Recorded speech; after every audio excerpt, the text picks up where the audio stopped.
મુગલ દેશમાં ઉત્તમચંદ નામનો એક કરોડપતિ રહે. તેને 4 દીકરા હતા. એકનું નામ સતબુદ્ધિ, બીજાનું નામ સહસબુદ્ધિ, ત્રીજાનું નામ લક્ષબુદ્ધિ અને ચોથાનું નામ કરોડપતિ બુદ્ધિ. આ 4 પુત્ર આજ્ઞાપાલક હતા. એક દિવસ આ કરોડપતિ શેઠ માંડા પડ્યા ને તેમણે પોતાનો અંતકાળ જણાયો. એટલે તેમણે પોતાના 4 પુત્રોને બોલાવ્યા ને કહ્યું, દીકરાઓ, હવે હું 2-3 દિવસથી વધારે જીવવાનું નથી. તમે મારા મરણ પછી મારી બધી મિલકત દાનમાં વાપરજો. ઘરબાર ખેતીવાડી કશું જ રહેવા દેશો નહીં. મેં તમારા માટે 4 કિંમતી રત્નો સાચવી રાખ્યા છે. તે રત્નો પૂજાખંડમાં દાટ્યા છે. મારા મૃત્યુ પછી તે રત્નો કાઢીને દરેક જણ એક વહેંચી લેજો. તમે બધા સંપીને રહેજો. કુસુમથી કુટુંબની બરબાદી થાય છે. 4 દીકરાઓએ પિતાજીની આજ્ઞા મુજબ કરવાનું વચન આપ્યું. એટલે શેઠને શાંતિ થઈ. તેઓ 2-3 દિવસ બાદ પોતાના દીકરાઓ સાથે આનંદમાં રહ્યા ને બાદ મૃત્યુ પામ્યા. 4 દીકરાઓએ બાપા પાછળ બધું જ દયાદાન કરી દીધું. 1.25 મહિનો થયા પછી 4 દીકરાઓએ ભેગા મળીને પેલા રત્નો ખોદી કાઢ્યા. પરંતુ 4 નહીં પણ 3 જ નીકળ્યા. બધાઓ જોઈ નવાઈ પામ્યા. 4 ભાઈઓને એકબીજા પર શંકા થવા લાગી. કારણ આ ફક્ત 4 દીકરાઓ જાણતા હતા. તેઓ એકબીજાની સામું જોવા લાગ્યા. પણ ખાતરી વગર ચોર કોને કહેવો? અંદરો અંદર કુસંપ ન થાય તે માટે 4 વિક્રમ રાજા પાસે જઈ સલાહ અને ન્યાય મેળવવાનું નક્કી કર્યું. બીજે દિવસે 4 ભાઈઓ ઉજ્જૈની આવ્યા. રાત પડી હતી એટલે તેમણે રાતવાસો નગર બહાર કરવાનું જ વિચાર્યું. આ વખતે રાજા વિક્રમ નગર ચર્ચા જોવા નીકળેલા. તેઓ 4 ભાઈઓ જ્યાં સૂતા હતા તેની થોડેક દૂર ઊભા રહ્યા અને છુપાઈને 4 ભાઈઓની વાતો સાંભળવા લાગ્યા. તેમને 4 ભાઈઓની વાતો પરથી લાગ્યું કે તેઓ બુદ્ધિમાન છે. સવાર થતાં 4 ભાઈઓ દરબારમાં આવ્યા ને પોતપોતાની હકીકત કહી સંભળાવી. રાજાએ 4 ભાઈઓને આશ્વાસન આપી કહ્યું, તમે મને થોડા દિવસ મારે ત્યાં મહેમાન બની રહો. હું તમારો ન્યાય જરૂર કરી આપીશ. તમે આજના દિવસની ફરિયાદનો ન્યાય કરો. 4 ભાઈઓએ દરેક ફરિયાદનો યોગ્ય ન્યાય આપ્યો. રાજાને તેમના ન્યાયથી ખૂબ જ સંતોષ થયો. તેમણે 4 ભાઈઓની બુદ્ધિના વખાણ કરવા માંડ્યા. 4 ભાઈઓ દરરોજ દરબારમાં આવતા ને ન્યાય ચૂકવતા.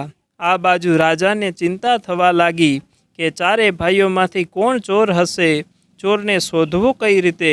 છેવટે તેમણે કંઈક યુક્તિ વિચારી કાઢી. તેમણે એક વાર્તા ઉપજાવી કાઢીને તે દરેક ભાઈને અલગ અલગ સમયે સંભળાવવાનું નક્કી કર્યું. સૌપ્રથમ રાજાએ મોટા દીકરાને વાત કહેવા માંડી. એક રાજા હતો. તેને 4 બુદ્ધિમાન કુંવરો હતા. એક દિવસ રાજાએ આ 4 કુંવરોની બુદ્ધિની કસોટી કરવા તે 4ને પોતાની પાસે બોલાવ્યા. એક કુંવરને કહ્યું, લે આ તલવાર, તારી માના પેટમાં હળવેકથી મારીને અહીં આવી જા. પછી બીજા છોકરાને સળગતી મસાલ આપી કહ્યું, આ મસાલ વડે તું રાજમહેલના સભા મંડપને સળગાવી અહીં આવી જા. ત્રીજાને ઝેરનો પ્યાલો આપ્યો ને કહ્યું, આ ગટગટાવી જા. ચોથા કુંવરને 4 રત્નો આપી નદીમાં ફેંકી આપવા કહ્યું. 4 કુંવરો આજ્ઞાપાલક હતા. તેથી તેઓ કંઈ પણ દલીલ કર્યા વગર પોતાને કામે લાગી ગયા. પહેલો કુંવર સીધો તેની માતાના ખંડમાં ગયો ને સૂતેલી માના પેટમાં હળવેકથી કટાર ખોસી કે તરત પેટમાંથી પાણી નીકળવા લાગ્યું. કુંવરની માતા ઘણા સમયથી કોઈ અસાધ્ય રોગથી પીડાતી હતી. પેટમાંથી પાણી નીકળી જતાં તેને આરામ થયો. બીજો કુંવર રાજમહેલના સભાખંડમાં જઈને છત ઉપર સળગતી મશાલ ધરી કે તરત લાકડાનો મજબૂત પાટકો મોટા અવાજ સાથે નીચે પડ્યો. તે સાથે પાટકામાં છુપાવેલ સોના મહરો પણ નીચે પડી. કુંવરે આ બધી સોના મહરો ભેગી કરી લીધી. ત્રીજો છોકરો પોતાને આપેલ ઝેરનો પ્યાલો આંખો મીચીને ગટગટાવી ગયો. તે પિતાની સાથે એના શરીરમાં થતી બળતરા મટી ગઈ અને તે મર્યો નહીં. ચોથા કુંવરે પિતાએ આપેલ 4 રત્નોને લઈ નદીએ ગયો ને તેને વિચાર આવ્યો કે ઘટપણમાં બાપની બુદ્ધિ બગડી તો નથી ને? આવા કિંમતી રત્નોને તો કાંઈ નદીમાં ફેંકાતા હશે. તેણે રત્નોને નદીમાં ફેંક્યા નહીં. તે 4 રત્નો લઈને એક ઝવેરી પાસે ગયો ને તેની કિંમત અંકાવી તો તે ખોટા જણાયા. એવા કાચના ટુકડાને નદીમાં નાખે કે ન નાખે તે સરખું જ હતું. તેથી તે મહેલે જતો રહ્યો. ચારેય ભાઈઓને પિતાજીની ચતુરાઈ પર ખૂબ માન ઉપજ્યું. વિક્રમ રાજાએ આ એક જ વાર્તા વારા ફરતી ચારેય ભાઈઓને કહી સંભળાવી. પછી દરેકને પૂછ્યું, આ ચારેય કુંવરોમાં બુદ્ધિમાન કોણ? કરોડપતિ બુદ્ધિએ કટાર મારનાર કુંવરને સાણું કહ્યો. લક્ષ બુદ્ધિએ આગ લગાડનાર કુંવરને કહ્યો. સહસ બુદ્ધિએ ઝેર પીનાર કુંવરને સમજુ કહ્યો. જ્યારે સતબુદ્ધિએ રત્નો નદીમાં ન નાખનારને ચતુર કહ્યો. રાજાએ તેનું કારણ પૂછ્યું ત્યારે એણે જણાવ્યું કે એ જાણતો હતો કે રત્નો ખોટા છે. કદાચ જો આ રત્નો કિંમતી હોત તો બીજા ભાઈઓની જેમ આજ્ઞા પાલનમાં નુકસાન વેઠવું પડત. તેના બીજા ત્રણેય ભાઈઓની અણવિચાર્યા આજ્ઞા પાલન કરવાથી કંઈક અજુગતું બને તો મુશ્કેલીમાં મુકાવવું પડે. માટે તે ત્રણેય કુંવરો સાણા ન ગણાય. વિક્રમ રાજાએ દરેકનો અભિપ્રાય જાણી લીધો. પછી તેમની પાસેથી રત્ન મેળવવાનું કામ એક દાસીને સોંપ્યું. એક દિવસ દાસી સદબુદ્ધિને પોતાને ઘેર લઈ ગઈ અને વાત વાતમાં કહેવા લાગી, કુંવરજી, તમે તો બહુ ચતુર અને બુદ્ધિશાળી છો.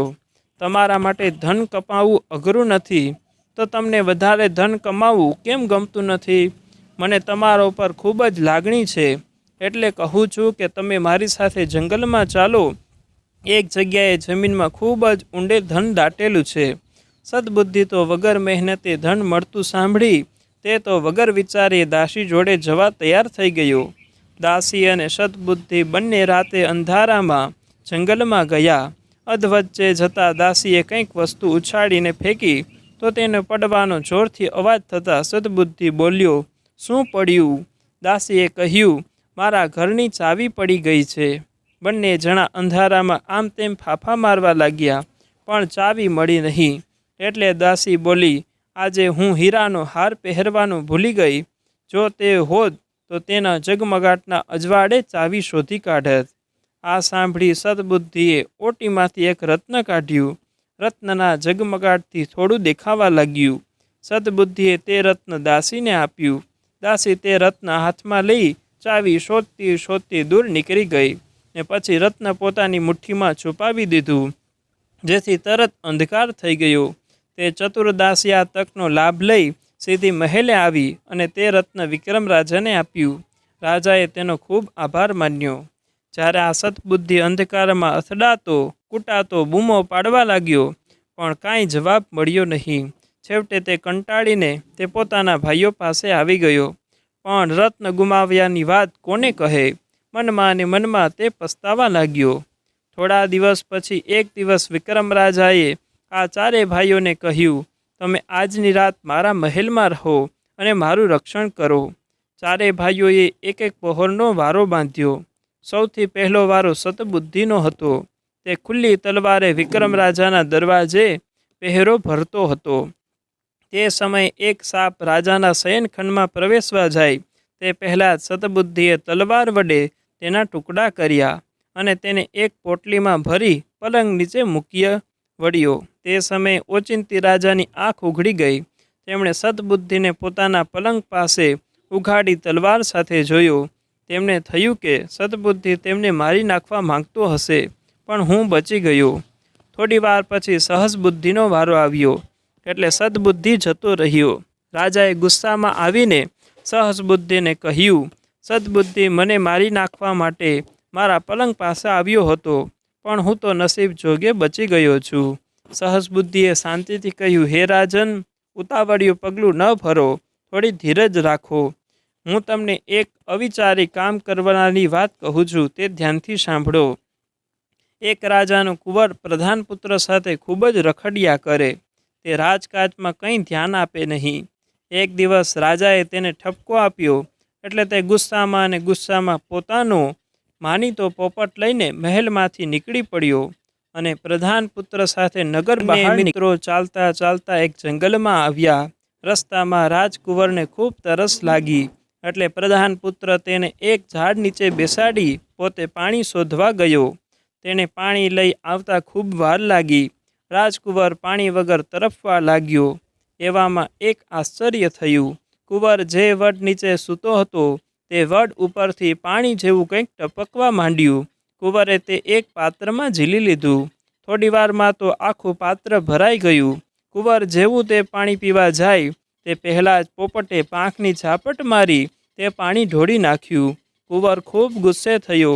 પોપટે એ પાણીને ઢોળી નાખ્યું હતું, તેથી તરસ્યામાં ગુસ્સામાં આમ તેમ ફરવા લાગ્યો અને પોપટને પકડી અને તેને મારી નાખે છે. એવામાં પ્રધાન પુત્ર ક્યાંકથી ચોખ્ખું પાણી લઈને કુંવર પાસે આવ્યો તો તેની પાસે મરેલો પોપટ જોયો. તેણે કુંવરને પૂછ્યું, આ પોપટને કોણે મારી નાખ્યો? કુંવરે કહ્યું, મેં મારી નાખ્યો. તેણે 2 વખત મારું પાણી ઢોળી નાખ્યું, પરંતુ અહીં પાણી આવ્યું કેવી રીતે? પ્રધાન પુત્ર બોલ્યો. કુંવરે કહ્યું, અચાનક આ ઝાડ ઉપરથી પાણીની ધાર થઈ.